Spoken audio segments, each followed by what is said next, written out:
Welcome to new TV Telugu. YCP అధినేత జగన్ నిర్వహించిన సుదీర్ఘ మీడియా సమావేశంపై రాష్ట్ర మంత్రి కొల్లు రవీంద్ర తీవ్ర స్థాయిలో ధ్వజమెత్తారు. 4 గోడల మధ్య 3 గంటల పాటు ప్రెస్ మీట్ పెట్టి జగన్ రెడ్డి ఏం సాధించారు అని సూటిగా ప్రశ్నించారు. రాష్ట్రంలో ప్రజలు సంతోషంగా ఉంటే ఓర్వలేక బెంగళూరు నుంచి ప్రత్యేక విమానంలో వచ్చి విషం చిమ్మే ప్రయత్నాలు చేస్తున్నారని విమర్శించారు. మంగళగిరిలోని తెలుగుదేశం పార్టీ కేంద్ర కార్యాలయంలో ఆయన మీడియా సమావేశంలో మాట్లాడారు. ఫేక్ జగన్, ఫేక్ ప్రచారాలు నెలకు 2 నెలలకు ఒకసారి రావడం, అది కూడా చార్టర్డ్ ఫ్లైట్లో రావడం, వెళ్ళే ముందు ప్రెస్ మీట్ పెట్టి దుష్ప్రచారాలు చేసి పోవడం జగన్మోహన్ రెడ్డికి ఆనవాయితీగా వస్తుంది. ఇవాళ రాష్ట్రంలో 5 సంవత్సరాలు పనిచేసి 5 సంవత్సరాలు రాష్ట్రాన్ని సర్వనాశనం చేసి భ్రష్టు పట్టించి ఇవాళ రాష్ట్రం అన్ని విధాలా కూడా మరి సంక్షేమంలో, అభివృద్ధిలో ప్రజలు ఎంతో ఆనందంగా ముందుకెళ్తూ ఉంటే ఈరోజు విషం చిమ్మే కార్యక్రమానికి ఈ జగన్మోహన్ రెడ్డి గారు ఈ రకమైనటువంటి కార్యక్రమాలు చేస్తాం.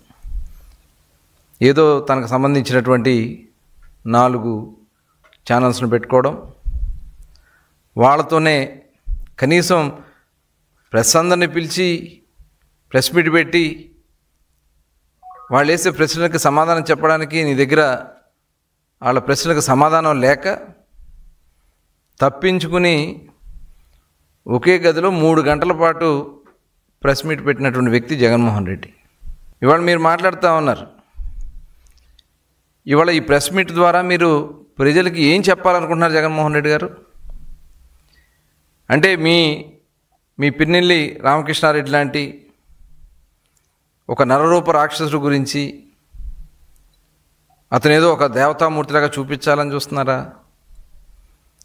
లేదు, ఇవాళ ఒక అరాచక శక్తుడి జోగి రమేష్ లాంటి వ్యక్తుల్ని ఒక అద్భుతమైనటువంటి వ్యక్తులుగా చూపించాలని ప్రయత్నం చేస్తూ ఉన్నారా? పరకామణి కేసులో వెంకటేశ్వర స్వామి హుండీలో ఉన్నటువంటి డబ్బులు కొట్టేసినటువంటి వ్యక్తుల్ని మీరు వెనకేసుకొచ్చి భక్తుల మనోభావాన్ని దెబ్బతీసే విధంగా ప్రయత్నం చేస్తూ ఉన్నారా? ఇవన్నీ కూడా నిజంగా చాలా సిగ్గుచేటు. మహిళల గురించి, మహిళల మీద దాడులు చేసినటువంటి వ్యక్తుల గురించి, లేదు గంజాయి దొరికితే గంజాయితో పట్టబడ్డ మీ వైసీపీ నాయకుల్ని, యువకుల్ని ఇబ్బంది పెడుతున్నారని మాట్లాడతాం. ఈ సమాజాన్ని సర్వనాశనం చేస్తున్నటువంటి వ్యక్తులు వీళ్ళంతా. మరి అటువంటి వ్యక్తుల్ని వెనకేసు రావడం కోసం మీరు ఒక ఫేక్ ప్రచారాలు చేస్తూ కొన్ని సంస్థలు మీ దగ్గర పెట్టుకుని ఈ రకమైనటువంటి దుష్ప్రచారాలు చేయడానికి ఒడిగడుతున్నటువంటి జగన్మోహన్ రెడ్డిని రాష్ట్ర ప్రజలు చీకొట్టి తరిమేసినా కూడా ఇంకా సిగ్గు లేకుండా అతని యొక్క నైజం ఇవాళ మనం అందరం కూడా గమనించాల్సినటువంటి విషయం.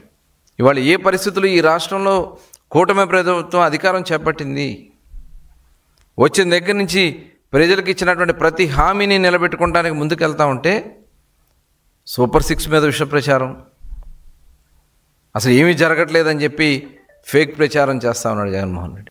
సోషల్ మీడియాలో చేస్తూ ఉన్నాడు. ఒక పక్క ఆయన సాక్షి టీవీ, సాక్షి పేపర్లో చేసుకుంటా ఉన్నాడు. కొన్ని తన తొత్తులుగా ఉన్న వాటిలో కూడా ప్రచారం చేస్తున్నాడు. ఇవాళ మేము చాలా పారదర్శకంగా ప్రజలకు జవాబుదారీగా గౌరవ ముఖ్యమంత్రి చంద్రబాబు నాయుడు గారు కానీ, పవన్ కళ్యాణ్ గారు కానీ, మా యువ నాయకుడు నారా లోకేష్ గారు కానీ అహర్నిశలో కష్టపడుతూ ఈ రాష్ట్రానికి ఏ రకంగా పరిశ్రమలు తీసుకురావాలి, ఈ రాష్ట్రానికి ఏ రకమైనటువంటి ఉపాధి కల్పించాలి, ఈ రాష్ట్రంలో దగాబడినటువంటి ప్రతి ఒక్క వ్యక్తికి అండగా ఏ రకంగా ఉండాలని మరి ఈ ప్రభుత్వం పనిచేస్తూ ఉంది. అసలు మీకు మాట్లాడే అర్హత ఉందా? ఈ రాష్ట్రంలో అడుగుపెట్టే అర్హత ఉందా? ఇవాళ ఒక మెగా డిఎస్ఏ కాదు, కానిస్టేబుల్ పోస్టులు కానీ ఇవాళ ఏ భర్తీలు ఉన్నా కూడా అన్నీ కంప్లీట్ చేయడానికి అన్ని కార్యక్రమాలు కూడా తీసుకుంటున్నాం. మత్స్యకార సేవలో ఇవాళ 259 కోట్ల రూపాయలు ప్రతి ఒక్క మత్స్యకారుడికి 20,000 రూపాయలు చొప్పున ఏదైతే బ్యాన్ పీరియడ్ డబ్బులు ఉన్నాయో వాళ్ళ అకౌంట్లో వేయించాం. ఇవన్నీ కూడా అంటే ప్రజలకు చర్చించకుండా, కనీసం దీని గురించి డిస్కస్ చేయకుండా తప్పుడు ప్రచారాలు చేయడానికి జగన్మోహన్ రెడ్డి వాళ్ళ టీం పనిచేస్తూ ఉన్నారంటే నిజంగా ఇది చాలా సిగ్గుచేటు.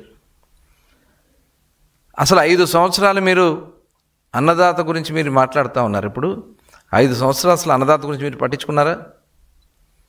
రైతు సోదరులు పడినటువంటి కష్టాన్ని గాలికి వదిలేసి, తుఫాన్లు వచ్చినా పట్టించుకోవాలా, పండిన పంటకి గిట్టుబాటు రాకపోయినా పట్టించుకోవాలా, నీటి వనరుల గురించి పట్టించుకోవాలా, కనీసం వాళ్ళ స్థితిగతుల గురించి పట్టించుకోవాలా 5 సంవత్సరాలు. ఇవాళ మీరు రైతుల గురించి మాట్లాడే అర్హత మీకుందా?